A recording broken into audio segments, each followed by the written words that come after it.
Hey, what's poppin' guys, Sizzle here, and you guys seem to really like that video where I talked about why Lifeweaver is my least favorite hero in all of Overwatch, just straight up.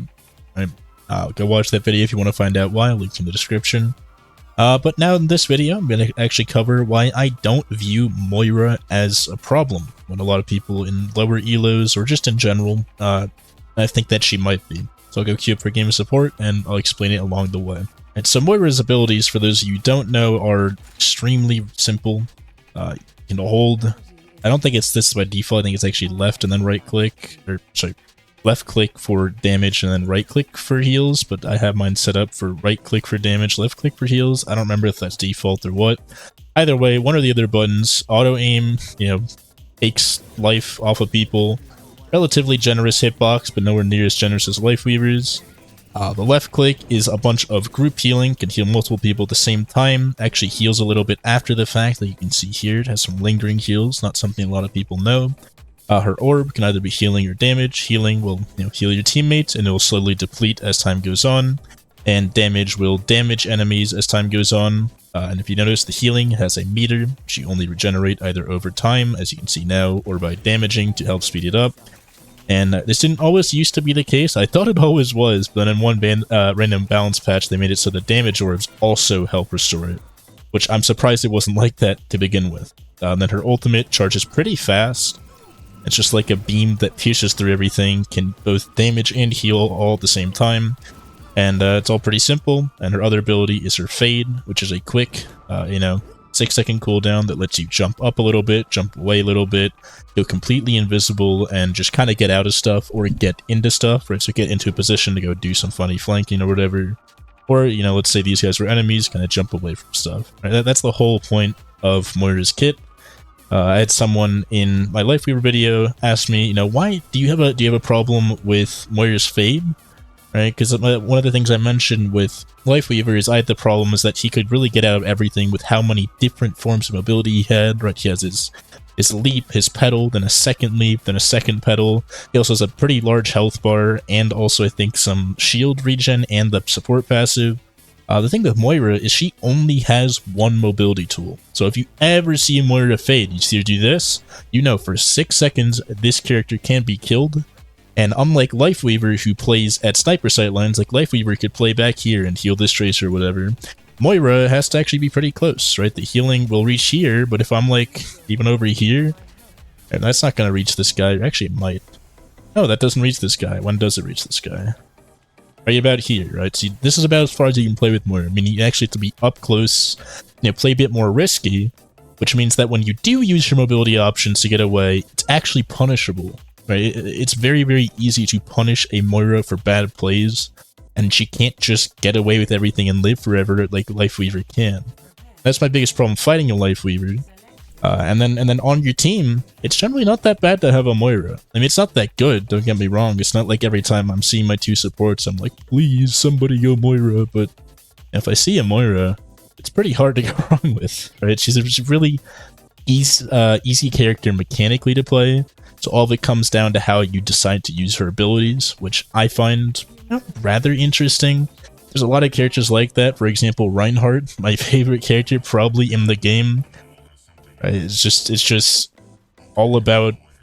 all those mechanics are really, really simple. It's just the way you use them makes the character so much more complex than he initially looked.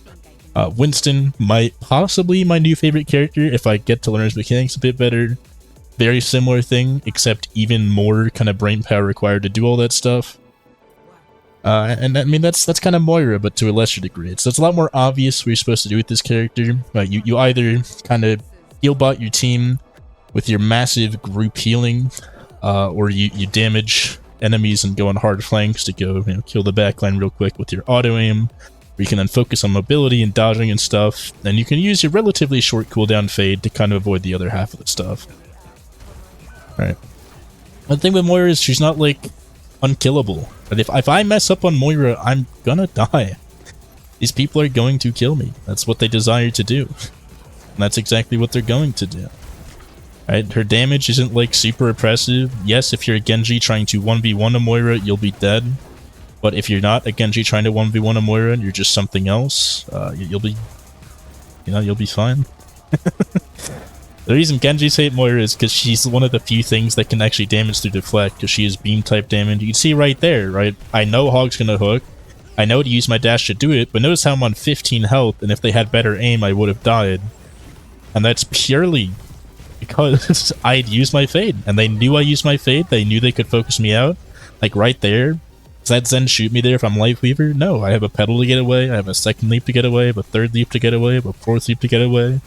A Moira, you use the fade, you're dead, or you're alive, depending on how smart you were about using it, how smart you kind of did your engage, right? Did you go too deep? Did you not go deep enough? Were you able to help your team? The only problem with Moira is, it's a similar problem I have with lifeweaver, that's why I don't play her as much, is that she has not the greatest opportunity for plays. She doesn't really have any big playmaking potential. Right, the biggest problem with Moira generally is not that she's bad. I don't think she's really that bad to have on your team. I don't think having a Moira is like a throw pick on support. But she just doesn't have that same kind of utility that other supports can bring to your team, right? Something like an anti-nade can single-handedly win a fight. Something like, I don't know, a Discord Orb can make focusing a single target just that much more strong. But with Moira, you are just heals and damage, just raw number pumping stats. And you don't really get any value beyond that. So your goals, just heal people, damage people, but it's not kill people. Notice how I say damage people, because you don't kill people. Like, you can kill people with coalescence because you have an upped rate of damage compared to your normal stuff. But when you kill people like I did that Mercy, it's because they're not looking at you, because they can kill you way faster. This Zen could have just killed me right there if you hit that third shot. He missed one shot on me. And that was the difference between me living and dying, because I didn't fade in time, and I was playing a little bit aggressive. You have to be actually intelligent to get value on this character, especially in the higher elos where people know how to punish you for making mistakes.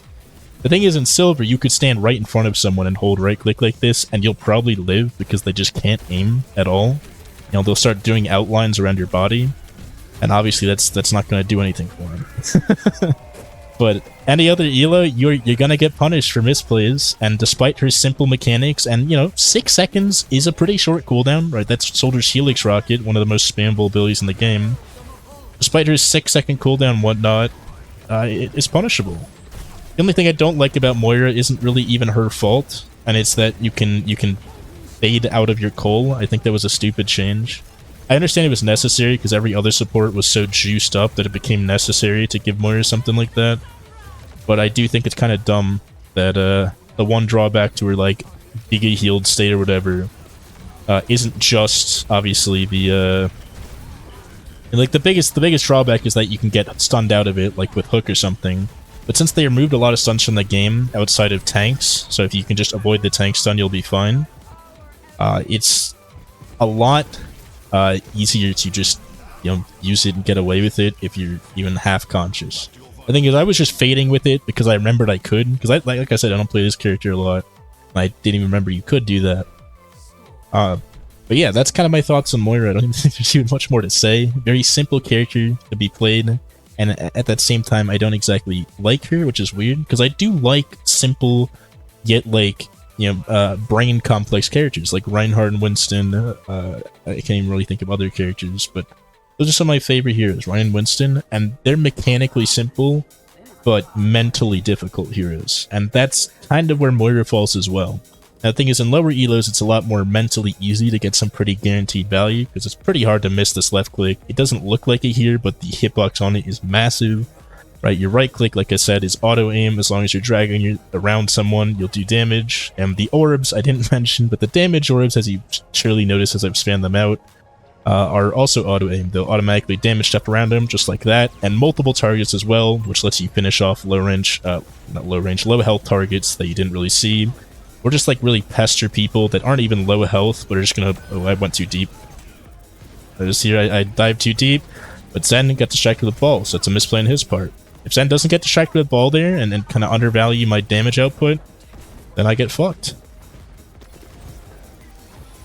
But I think it's okay for her to have this mobility because it actually comes with a drawback. You have to play closer on this hero, so making it so that, that you have a way to get out or get in is okay in my opinion. Right? Lifeweaver plays far, and then when you challenge him at his far distance, he just gets even further away from you. where he can bring his teammates over to that far position where now you're isolated with a teammate and a lifeweaver versus you. All the while he has pretty solid damage, probably more than Moira to be honest, if you aim a little bit well. And I just don't think that's okay. I don't find that, and then Grip is unfun to play with, right? Having a Moira on your team, you get hella heals, and generally that's all you really care to get out of your supports, unless you're super high elo, in which case you want those anti-nades and whatever. Which is why generally Moira is not played at the highest levels of play, because, I mean, you'll get some guaranteed solid heals and damage, but you're not gonna get the more risky, you know, high risk, high reward type of stuff that stuff like anti-nade or Disco Orb can provide you. Which is rather important to kind of think about, and that's genuinely the only reason people don't play her high elo. I don't really think it's because of the simplicity of her aim or whatever, because there's tons of Mercy players in high elo, and that's pretty mechanically simple as well, I'd say. Obviously, at the top of the top, like top 500 specifically, your movement and whatnot gets a little bit more important, and then there's at least some mechanics. Like right there, if I got hooked, I didn't fade in time. There was actually, like, time for me to get fucked. Yeah, notice here, I mean, I know I have 2 deaths again, but that's mainly because my ball's doing such a great job distracting them. If this ball isn't here to protect me, like, I'm not able to do a lot of this stuff. Right here, if this Junkrat's a little bit better and can actually aim, then I die for sure. Hog hits any of these hooks, I die, and there you go, Junkrat. Shoots in my general direction, I don't fade in time, I die for it. I was too deep. That's on me. That's what I like about Moira. You actually get punished for stuff. There's room for punishment. 6 seconds is a short window, short enough that you can actually, you know, go and be a little bit aggressive with it, but long enough that if you do fade at the wrong time, you'll be heavily punished for it. And also, you actually have to, you know, time your fades in the first place. With Lifeweaver, you're like, oh, this guy's starting to approach me. Let me use Pedal. Let me use Dash. Let me just get out of the way. And there's not really a lot of thought or kind of, you know, anything that goes into it. You just kind of use it when you're about to be in danger, and then you're now out of danger because you used it. And that's what I don't like about Lifeweaver. That's what I find okay about Moira. That's what I find okay about a lot of other heroes. Now, the same comment, which maybe I'll show at the start of this video, because it really did drive a lot of the talking points in this video. It talked about, you know, don't you hate Kiriko for having super high escapability as well? And yeah, I do. I'll make a video about it soon. Trust me on that. But I want to let that one cook a little bit more. I want to get my thoughts more together. These aren't scripted in any way, by the way. I'm talking about this as I'm playing the game, which is why you'll notice me pausing sometimes as I'm doing some more thought-intensive things. You'd see right here, Junkrat could kill me. He's kind of greedy and wants to live, but if he just decided, hey, I want this Moira to die, he just walks over and kills me right there, and I don't think I could have stopped him. I don't have the damage output. I don't have the ability to put out high damage, you know. I can't, like, improve my aim and headshot that Junkrat with my beam or something and actually kill him there in a way that he couldn't get back at me. Everything I've done has been punishable, and it went unpunished because the enemy team was worse, or because I don't know. I put something in a... I don't even know what I'm going to say, but I basically played better. I put myself in a position to succeed, or because the enemy was really bad, and I got away with something I maybe shouldn't have. But that's not really a quirk of Moira as a hero, that's a quirk of the enemy team. Maybe not paying the most attention, quick play, not maybe being the most attentive, and whatever. You'll also notice my stats looked awfully high, because that's all you do on Moira. That is your whole gimmick. It's the whole gimmick of the character. You farm stats, you do nothing else. There was never a point in that game where I felt like what I was doing was specifically why we were winning a fight. It's not like, oh, I threw my Moira Orb here, and it distracted 7 people, and now we won that fight because I threw that Moira Orb. It's more like, well, everything I'm doing is solid. I'm getting some solid heals in, solid damage in, I'm keeping my team alive, and we're just playing normally, and we happen to win because one of my teammates plays and makes a better play. The nice part with Moira is you get that stability, right? You pretty much will always play decent, you will never really play amazing, and you'll never really play super poor. It takes a lot to have a poor performance on Moira stat-wise.